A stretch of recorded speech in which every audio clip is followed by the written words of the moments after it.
This is really necessary. Congressman Steve King, Republican from Iowa, is involved in those negotiations. Congressman, thanks for being here tonight. Well, thanks a lot for having me on. I appreciate it. So first of all, tell me if you made any headway on the Hill. Where do we stand? No, as there were intense negotiations going on around through the principal players during this last series of votes that took place an hour and a half or more ago. And as that unfolded, I don't know what the dynamics brought about as people broke from the huddle and headed to the airport. But I can tell you that if you pick up even in the news, there's discussion about a one-year extension that came from a quote from the ranking member of the Ag Committee. And there's discussion about some drought relief. And, you know, if you look at this, we don't know how broad or how deep this drought is going to go. I'd like to find relief for the people that are suffering from this severe drought, but we're going to know a lot more about it in September than we know about it in July. And these crops weren't going to go to market anyway until after that date. Let me ask you a quick question, because we've had reporters out in the field literally all day today, and you find that farmers have crop insurance and that it is subsidized by the government, by taxpayer, for just this type of situation. So they're going to get paid, which I don't understand why they need more relief than beyond that. They're insured. Well, some of the farmers are subsidized. They aren't all subsidized on the premium, particularly Iowa, for example, on balance, pays in more in premiums than they actually get back in claims over the last 10-year average.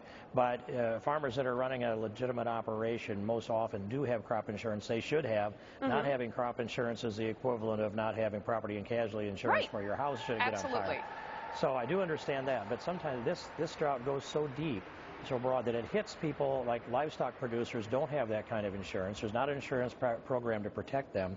There's a livestock indemnity program to do so that will help them if they have a death loss due to heat, for example. And then there's a concentrated SURE program for the kind of drought where it's not declared a disaster, but you have a significant loss on your farm of, say, 50% crop. So there are a couple of pieces that we can do to help level this out a little bit.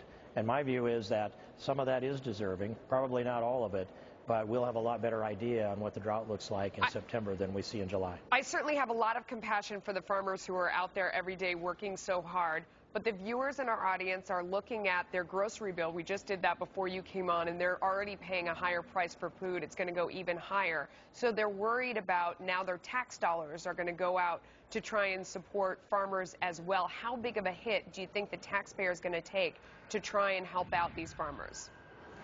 You know, one thing that the farmers have done, we marked up a farm bill in the House Ag Committee, and it is a conservative farm bill. It eliminates direct payments to farmers. That's a component of this, where an extension would continue those direct payments, but this eliminates them. It has reduced the taxpayer dollars going into agriculture, but everybody in this country should remember that at least 75%, and more accurately 78% of the resources that go into the farm bill are for nutrition, primarily food stamps.